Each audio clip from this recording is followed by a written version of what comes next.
Tegul kalba jums mano poezija apie kančią ir neprilygstamą džiaugsmą. Kažkada rašė Kelmės krašto poetė Regina Biržinytė, kurios posmais pradėtas poezijos pavasarėlio renginys, prisimenant 15 metus įteikiamus Reginos Biržinytės premijos laureatus ir jų išleistas knygeles. Pirmoji šios premijos laureatė Amelija Miltenienė.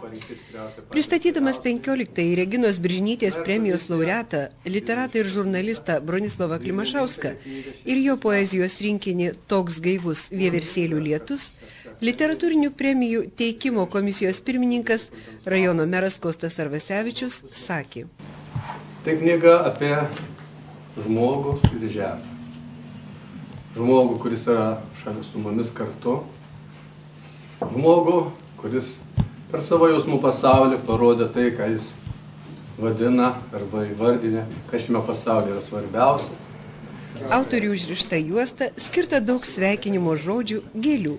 Bronislovas Klimašauskas, dėkodamas už jo kūrybos įvertinimą, Kelmės rajono savivaldybei dėkojo už prasmingą Reginos Biržinytės literatūrinės premijos tradiciją.